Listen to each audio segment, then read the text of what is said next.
Group of advocates and people with disabilities who put together a short video on topics stemming from accessibility and how accessibility impacts our lives, and that we need access to certain things, and so we put together some topics that were important to us, that have affected us personally, and that we thought would be useful to share with other folks.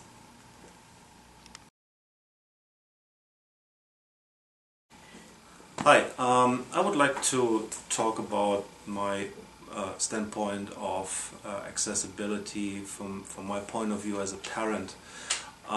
We made quite some experience with this topic when our son was hospitalized just after birth, and we had really difficulties to figure out which are the next steps after the hospital, what are steps what we can take as a parent, how we follow up, and it took our whole initiative and energy to navigate through the system and to receive services that helped him in the end. So my suggestions would be to have, for example, in hospitals, trained providers or databases that make it possible that parents get the information when they are discharged from a hospital with a sick child, what would be the next steps, what could be the next steps. As well, these databases could be used to connect parent to parent, to build a network, and I think this would be really important steps to improve the accessibility.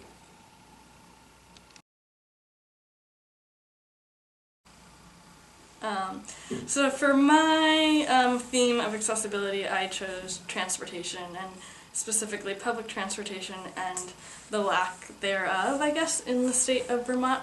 And my experience is that with our public transportation system, the buses don't run super frequently, and it's hard to get around when you don't drive or don't have access to a car.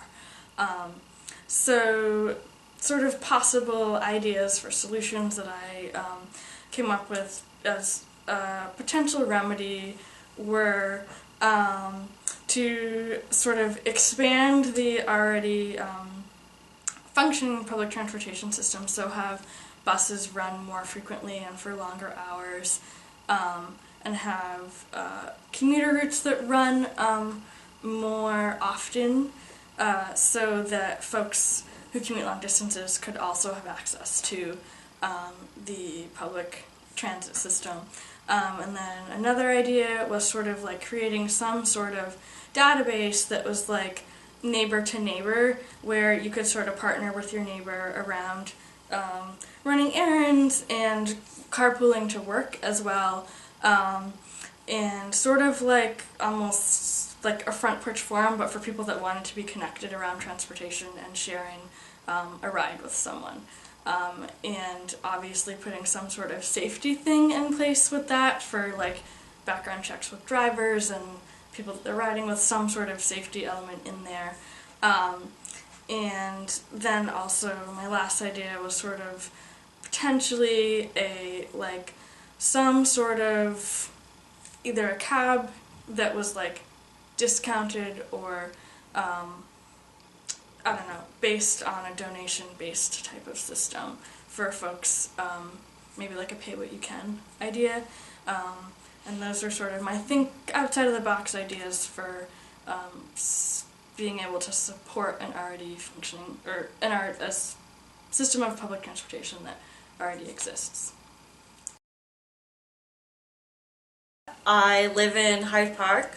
I go to Johnson State College at the College Steps Certificate Program, and I'm on my last semester and my last year there. College Steps will help you with peers. They will help you one-on-one. They will be there for you. They will help you with your schoolwork. And what they do is they will have a set date of where you can go and spend the day with first year students or even second year students and see what it's like to go to college and see what interests you. And college steps is really great.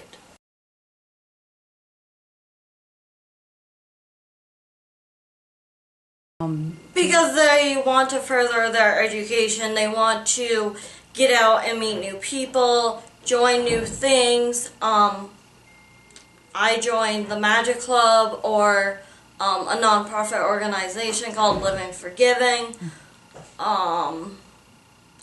They help you expand things.